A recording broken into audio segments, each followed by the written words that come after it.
Go to the next problem. Maybe it is sixth one, right? So sixth problem. Let us consider once again a cantilever beam. Let us consider a cantilever beam fixed at one end.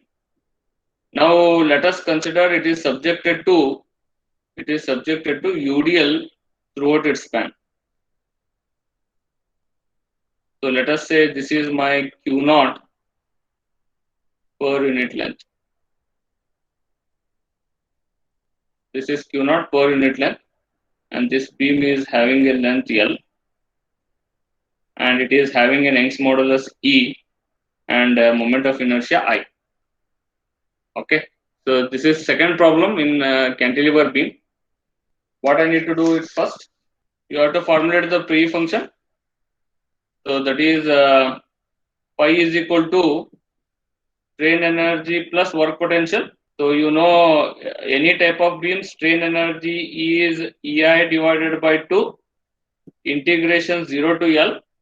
It is d square V divided by dx square whole square into dx. So this is the strain energy in case of beam.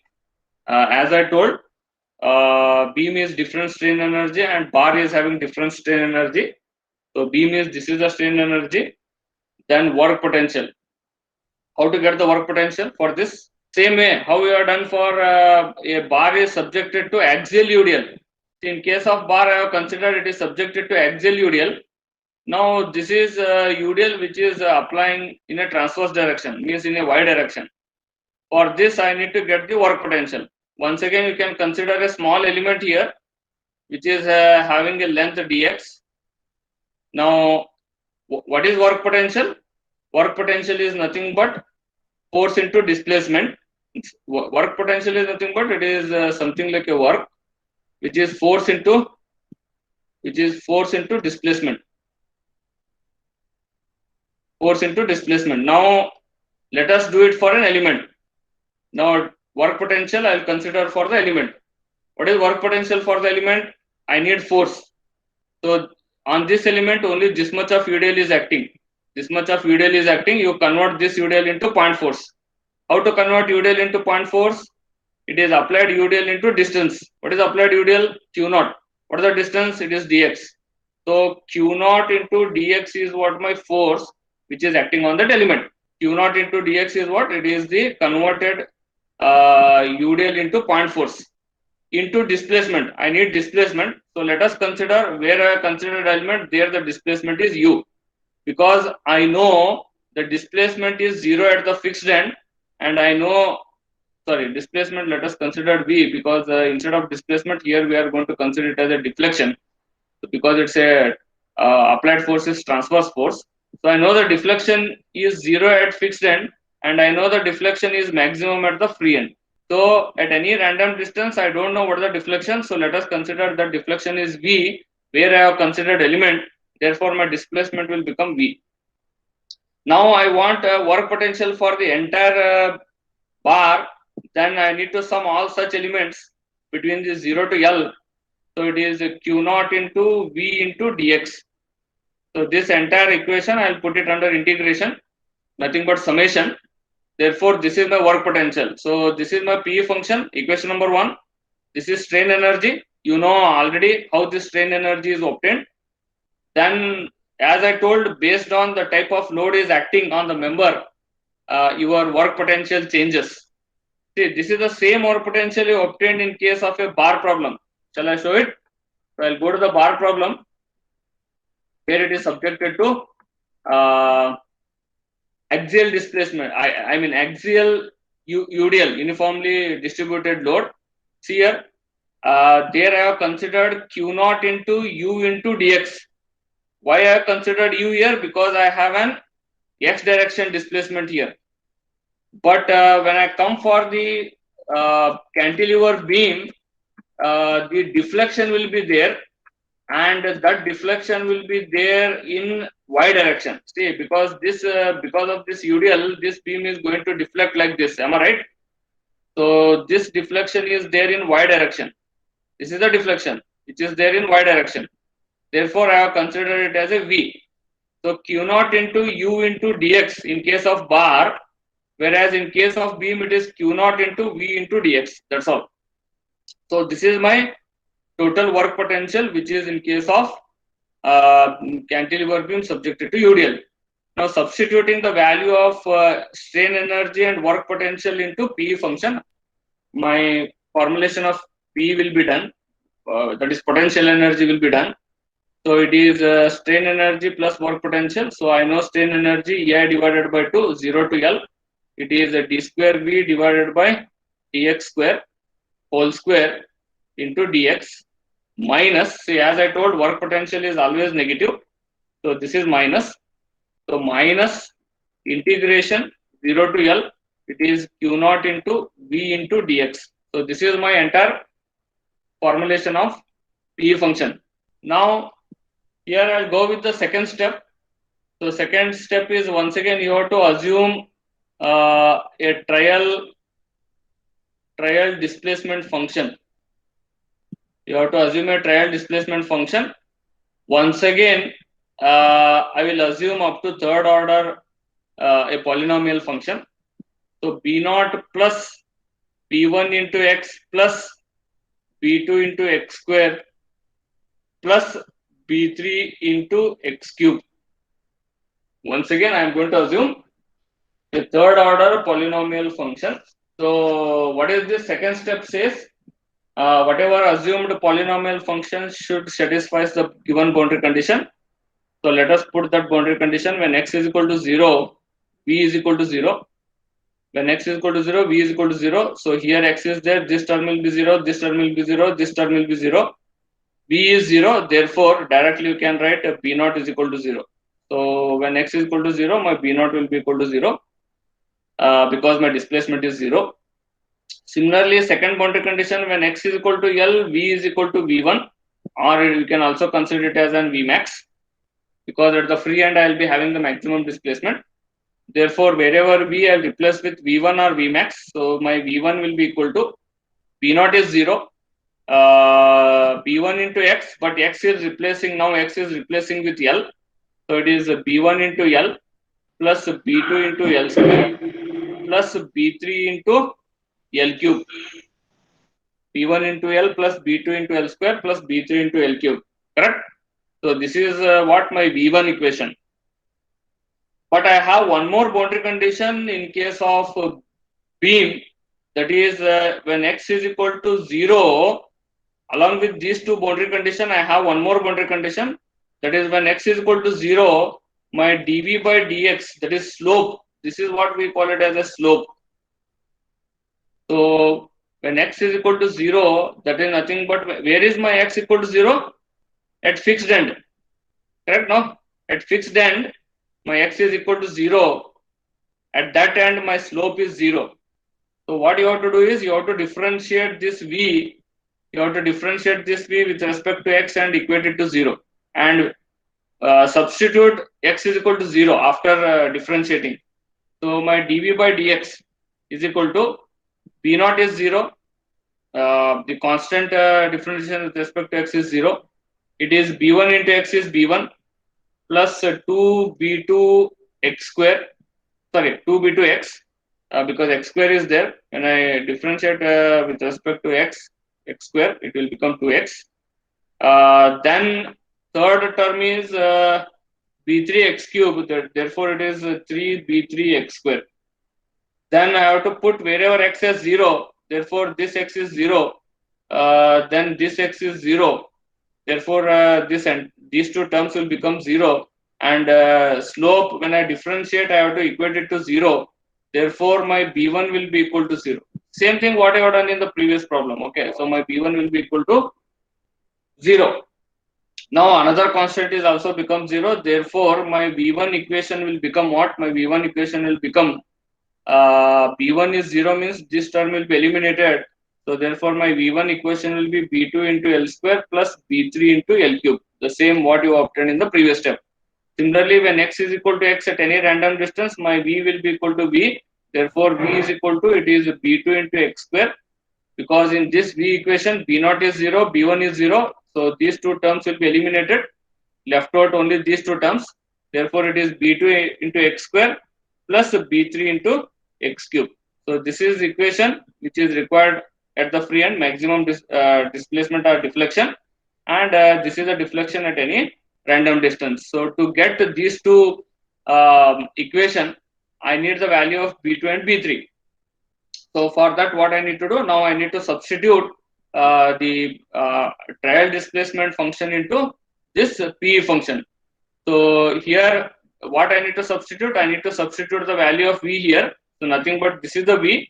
So this V I have to substitute here. Then I have one more V here. This V I have to substitute here. Nothing but I have to differentiate that V twice. Then whatever the equation I am going to get, I have to square it. So once the differentiation I have done here, so here only I will do the differentiation of that V once again. D square V divided by dx square. B1 is constant 0. So differentiation of 2B2x is 2B2 plus differentiation of 3B3x square. Differentiation of 3B3x square is 6B3x.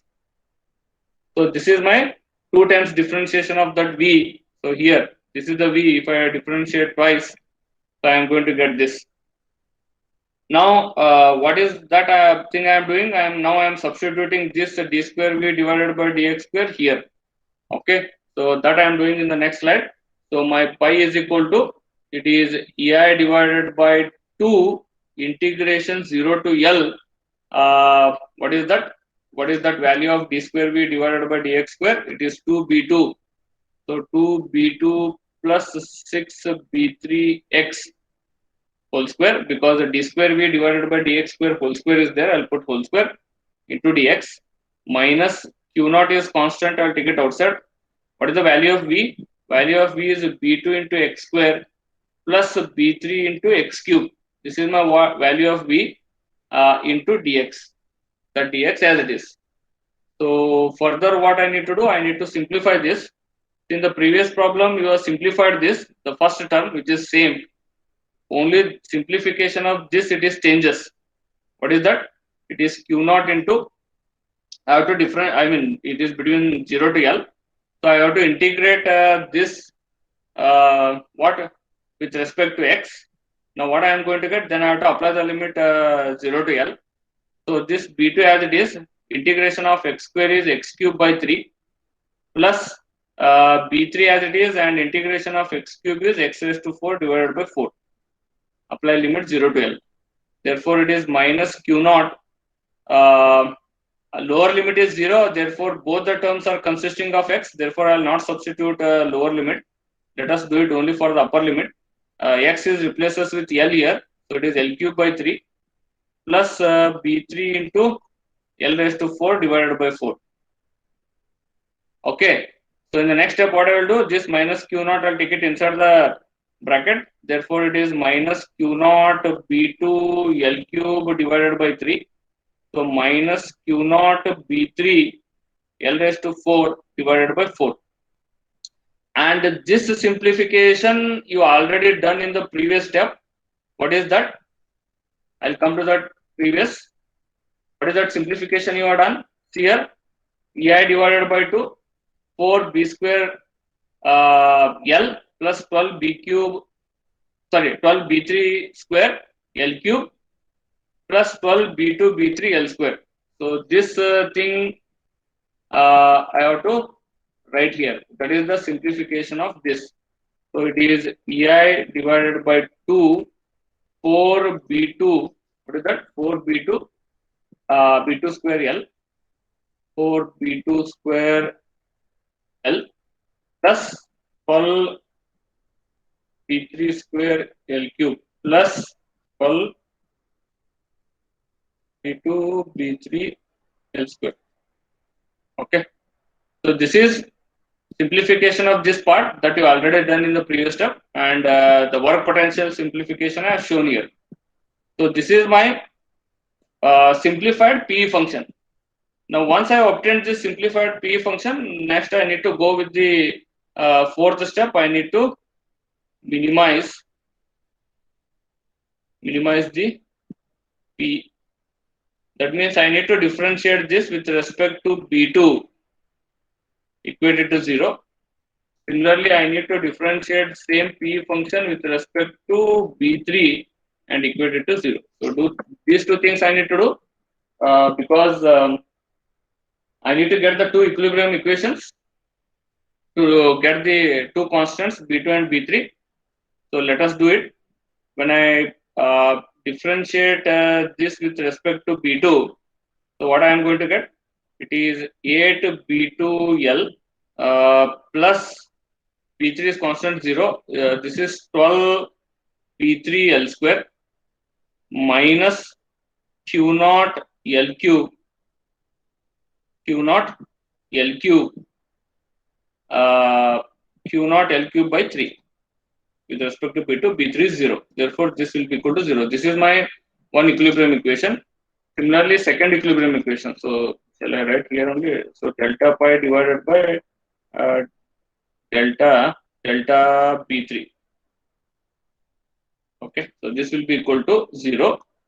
So, what I am going to get? It is EI divided by 2. B2 is constant now. It is 24 B3 L cube plus 12 B2 L square minus Q naught L raised to 4 divided by 4 is equal to 0. So these are the two equations, right? So in the next step, what you can do? You can take this EI divided by 2 inside the bracket and this EI divided by 2 also inside the bracket. Then get the simplified equilibrium equations so that you can solve and get the two constant values. So if I first term, if I take EI divided by 2, it is 2 ones are 2 fours are. So it is 4 EI B2L. 4 EI 4 EI B2L plus then it is 6 B3. I mean 6 EI B3 L square minus Q naught into L cube divided by 3 is equal to 0. This is first equation after simplification. And when I take this EI divided by 2 inside, it is 12 EI B3, 12 EI B3 L cube plus when I take this 6 B2, I mean 6 EI B2, 6 EI B2 L square minus Q naught into L raised to 4 divided by 4 is equal to 0. So these are the two equations. See here it is 6 AI B3 L square. Here it is 12 AI B3 L cube.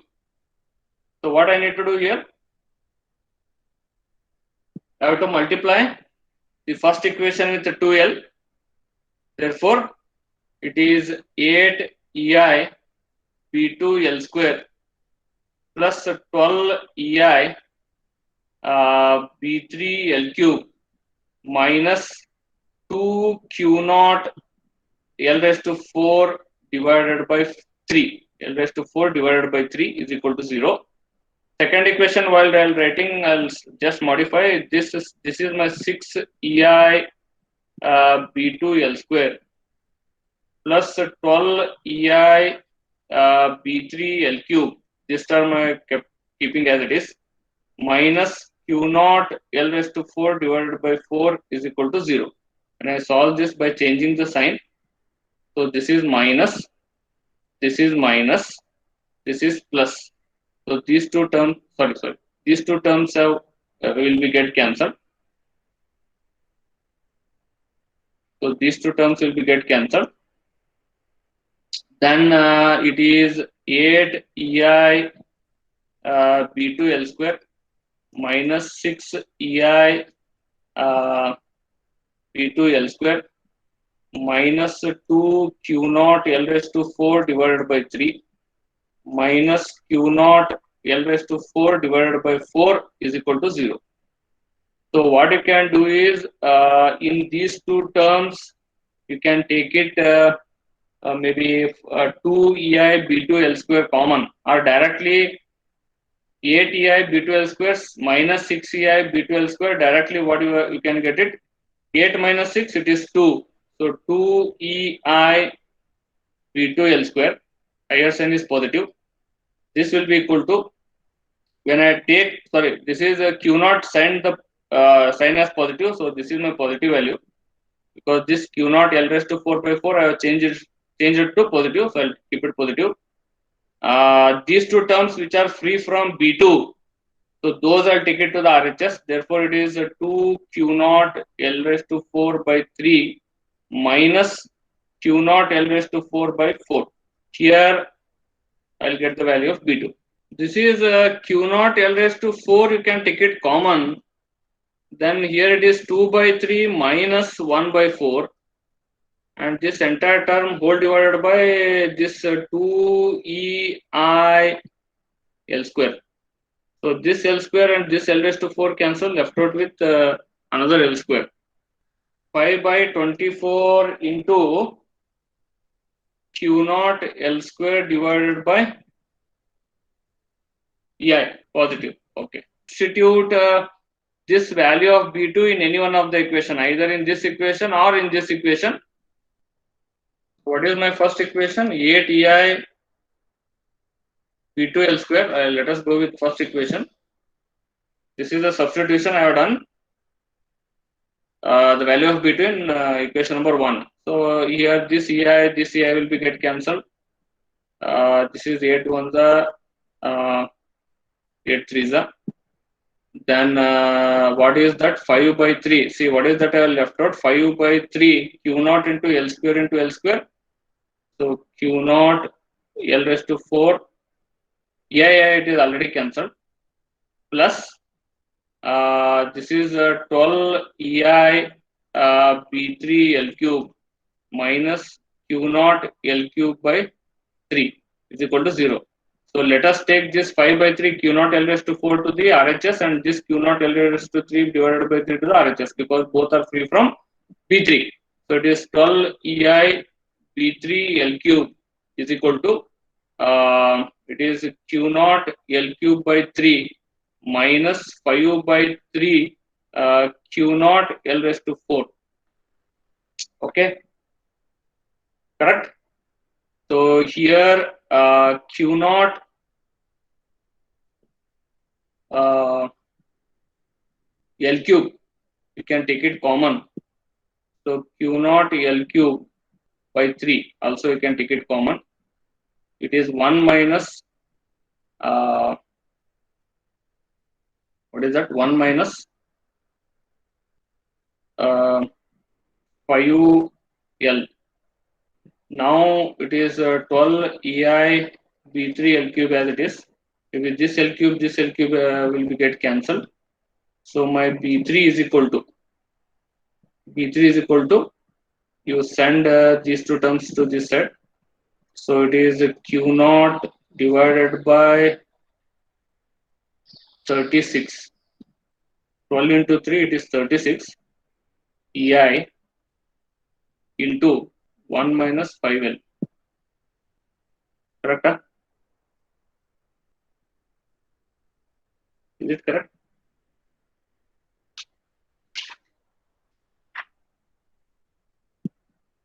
Or my equation somewhere I have gone wrong? Just sorry, first equation. Here, first equation I have 2 Q naught L raised to 4 by 3. The first equation is 2 Q naught L raised to 4 by 3. See, I have made a mistake here. As I have substituted in the first equation, my first equation is here I have 2 Q naught L raised to 4 by 3. So it is 2 Q naught L raised to 4 by 3. So this is 2 Q naught L raised to 4 by 3. Therefore, this is 2 Q naught L raised to 4 by 3. Here I have taken Q. Okay, what I will do, I will take it Q L raised to 4 by 3 as common as outside.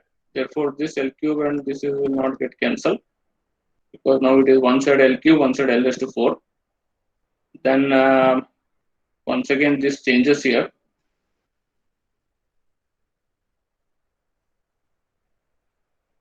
So here Q naught L raised to 4 by 3 I have taken common. Left out is 2 minus 5. Q naught L raised to by 3 I have taken common. It is 2 minus 5 now. Then what is there here? This 12 EI L cube. I'll take it to the downside here. And now it is 5 minus 2 is minus 3. Okay. So here I have minus 3. And this 12 into 3, 36 EI L cube. Correct? So this Q naught L raised to 4, I'll keep it as it is. So this 12 EI L cube, I'll take it to the RHS. Therefore, it is 36 EI L cube. So this L cube, this L raised to 4 get cancelled, left out with 1. So this will be equal to minus 3 Q naught L divided by 36 EI. So this is 12. So this is minus Q naught into L divided by 12 EI. Is it correct? Q naught into L divided by 12 EI. So this is what my value of B3. And this is what my value of B2. So this value of B2 and B3 you substitute in V1 equation. So that is my fifth step. Find the displacement. Find the displacement. So V1 is equal to, it is B1 into, sorry, what is that? B2 into L square. What is V1 equation? B2 into L square plus B3 into L cube. So let us substitute that. What is the value of B2? It is 5 divided by 24 into Q naught into L square divided by EI. This is what my value of B2 into this L square as it is. This L square as it is. Plus, what is the value of B3? It is minus, just now you have calculated. What is the value of B3? It is minus Q naught into L divided by 12 EI. This is what my value of B3 into L cube as it is. So therefore my V1 is equal to, it is L square into L square, it is 5 divided by 24 Q naught L raised to 4 divided by EI, plus into minus, it is minus L into L cube, it is L raised to 4, therefore it is Q naught into L raised to 4 divided by 12 EI. Okay. So here Q naught L raised to 4 divided by 12 EI, you can take it common from these two terms. From these two terms, Q naught L raised to 4 divided by 12 EI, you can take it common. Therefore, here 5 divided by 2 minus 1. 5 divided by 2 minus 1. So my V1 is equal to 5 divided by 2 minus 1 is 3 by 2. So it is Q naught L raised to 4 divided by 12 EI into 3 by 2. So this is 4. Therefore, 4 into 2, it is 8. So it is Q naught into L raised to 4 divided by 8 EI. So this is my required equation. And this equation is there in cantilever beam subjected to UDL. That means if you check any mechanics of metal or any design data handbook, where they will be given Y max will be equal to Q naught into L raised to 4 divided by 8 EI. Same equation will be there in any of the design data handbook, or you check any mechanics of metal book where cantilever beam is subjected to UDL throughout its span. Similarly, you get it the value of V, which is B2 into X square plus B3 into X cube. That means at any random distance, the value of V at any random distance. So this will be equal to 5 divided by 24 into Q naught into L square divided by EI. This into X square plus B3 is minus Q naught into L divided by 12 EI into X cube. Okay, so once again, what you can do is you can take Q naught L Q naught L Q naught L divided by 12 EI common. If I take it, here it is 5 by 2 L, because 1 L only I have taken outside, minus here Q naught L divided by 12 I already taken, minus x cube here into x square. 5L x square. So this x square I have to keep it as it is. So that x square I have kept as it is. 5L x square divided by 2 minus x cube. So this is the value of v at any random distance. By substituting the value of x, you will get the displacement at that particular location. Okay, guys, the remaining problems on beams we will solve in upcoming sessions. Thank you for watching. Please like, comment, share, and subscribe the channel.